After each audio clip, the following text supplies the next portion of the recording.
Bienvenue sur Africa 24 pour cette nouvelle édition du 12-15. Au sommaire de l'actualité, les pays de l'Afrique des Grands Lacs se sont réunis ce mardi 29 septembre en marge de l'Assemblée générale des Nations Unies pour évoquer la situation sécuritaire en République démocratique du Congo et en Centrafrique. Au Burundi, la jeunesse s'interroge sur son avenir, un avenir qui apparaît incertain à l'heure où la crise politique attise de plus en plus le chômage. Lancé en avril 2012, le barrage hydroélectrique de Caleta a été inauguré ce 28 septembre en Guinée d'une capacité de 240 MW. Ce barrage a coûté 446 millions de dollars. Mais tout d'abord, les dirigeants des pays membres de l'IGAD se sont réunis lors d'un sommet extraordinaire en marge de l'Assemblée générale de l'ONU. Un sommet consacré à la situation qui prévaut en Somalie et au cours duquel le président djiboutien Ismaïl Omar Guelleh a plaidé pour la création d'une véritable armée somalienne équipée et efficace, capable enfin de mettre un terme aux exactions des Chebabs.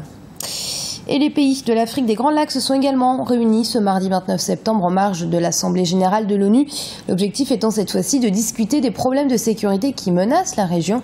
Le cas de la République démocratique du Congo ainsi que celui de la Centrafrique ont retenu une attention toute particulière. Lizelsia Kizimana. L'Afrique des Grands Lacs au cœur des discussions à New York, aux États-Unis.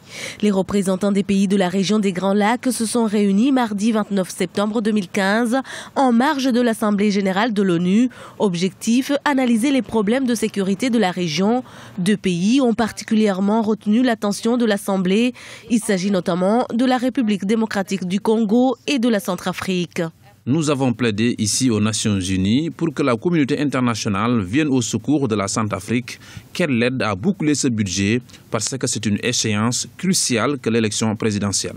Le processus électoral de la Centrafrique est pour l'instant bloqué à cause de l'insécurité qui règne à Bangui, la capitale, depuis samedi 26 septembre 2015.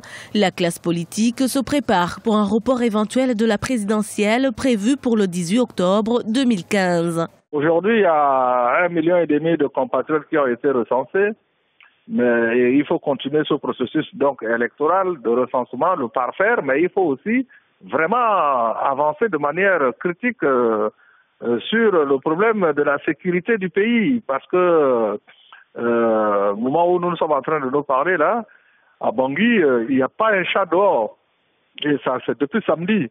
Le pays est entièrement bloqué, et puis naturellement des malfrats en profitent pour piller, pour terroriser les gens, attaquer les gens à domicile.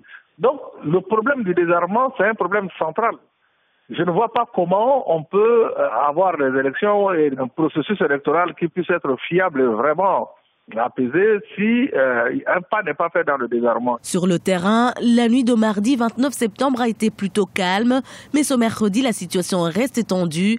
Depuis samedi, les violences interreligieuses ont fait 36 morts et 27 000 Banguissois qui se sont réfugiés dans des camps près de l'aéroport où sont basées les forces des Nations Unies.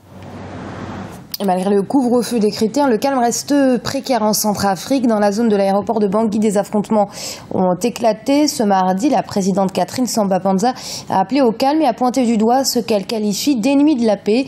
La communauté internationale a de son côté rappelé son soutien aux autorités de transition. Actuellement, le Burundi dispose d'un revenu national brut annuel par habitant de 260 $ américains et dépend fortement des importations. La jeunesse burundaise, fortement touchée par le chômage, craint que l'actuelle crise politique l'impacte davantage. Idlet Mirabel-Bissou. Alors que l'instabilité politique continue, de nombreux jeunes au Burundi s'interrogent sur leur avenir. Dans le même temps, le taux de chômage continue de grimper. Teddy Mouyir, jeune entrepreneur, fait désormais face à la faillite à cause des tensions politiques qui règnent dans son pays. Une situation qui, selon de nombreux Burundais, devient de plus en plus inquiétante. De temps en temps, il me vient à l'esprit de penser que les pouvoirs publics, les politiques burundais qu'on a fait jusqu'à présent, ont fait exprès de laisser la jeunesse dans le chômage, la population burundaise entretenue dans la mendicité, afin d'essayer de la contrôler, de la maîtriser. La jeunesse burundaise à au niveau qu'il faut, accéder jusqu'à un certain moment à plus d'informations contradictoires par rapport aux jeunesses de la sous-région. Ce qui faisait de cette jeunesse une jeunesse informée. Cette jeunesse informée est apte à prendre des décisions. Mais malheureusement, quand elle a faim, quand elle est en chômage, il est difficile de prendre une décision parce qu'elle n'est pas autonome. Après avoir obtenu un diplôme supérieur d'économie en 2008, Teddy Mouhir n'a pas pu trouver un emploi. Il s'est lancé dans l'agriculture et a créé sa propre exploitation de tomates. Avant la crise burundaise, l'entreprise lui rapportait $800 américains par mois. Mais depuis le mois d'avril, le jeune entrepreneur peine à vendre ses produits. Les clients ont déserté les marchés. Il faudra que les jeunes qui terminent leurs études travaillent en autonomie. Donc peut-être après il faut voir avec le financement, ça c'est autre chose. Mais je pense qu'il faut que les gens travaillent pour eux-mêmes, pour créer leurs propres entreprises, travailler pour eux-mêmes en autonomie et ne pas peut-être penser que quelqu'un d'autre va les embaucher. L'inflation alimentaire a augmenté pour atteindre les 10% en juin 2015 alors qu'elle était à 8,5% au mois de mai. Les analystes craignent une aggravation de la situation économique pour ce pays dépendant en partie de l'aide étrangère. Dans le reste de l'actualité, l'ICO s'installe à Abidjan. L'Organisation internationale du cacao, actuellement basée à Londres, va déménager ses locaux en Côte d'Ivoire dès ce jeudi.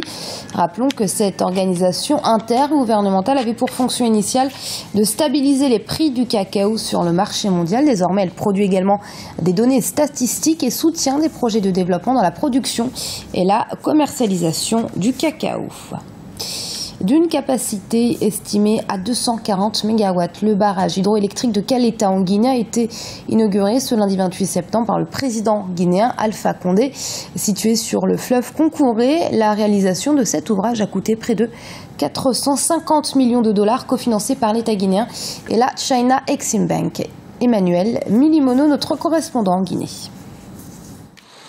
Inauguré lundi à 150 km de Conakry, le barrage hydroélectrique de Caleta en Guinée a une capacité de 240 MW et a coûté 446 millions de dollars. En compagnie des présidents Denis Sassou Nguesso et Mahamadou Issoufou, le chef de l'État guinéen a mis en service l'infrastructure énergétique. Financée à hauteur de 25% par l'État guinéen et 75% par la China Exim Bank, Caleta devrait permettre de résorber le déficit énergétique de la Guinée, évalué à plus de 400 MW. Je ne pas seulement l'électricité pour la Guinée.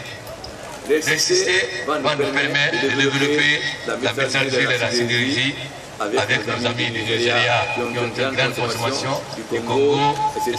Caleta permettra également de désenclaver de nombreuses localités guinéennes jusqu'ici dans le noir. À moins de 2 semaines de l'élection présidentielle, le candidat Alpha Condé compte rassurer la population guinéenne sur le respect des engagements pris en début de mandat.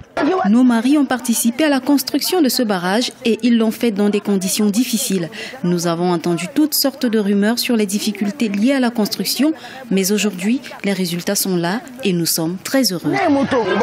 Nous sommes ravis de ce barrage à Caleta. Il a été annoncé depuis quelques années et maintenant nous pouvons tous voir les résultats. Et c'est grâce au président Alpha Condé. Cela apporte beaucoup de joie au peuple guinéen. Caleta représente une étincelle pour la Guinée et pour l'Afrique.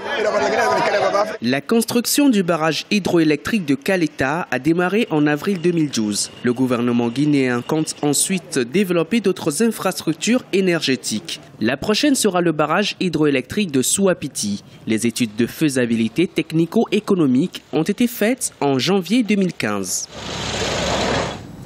Et ce journal a été préparé par l'ensemble de la rédaction. Merci de l'avoir suivi. Restez sur Africa 24. Dans un instant, une nouvelle édition de l'information.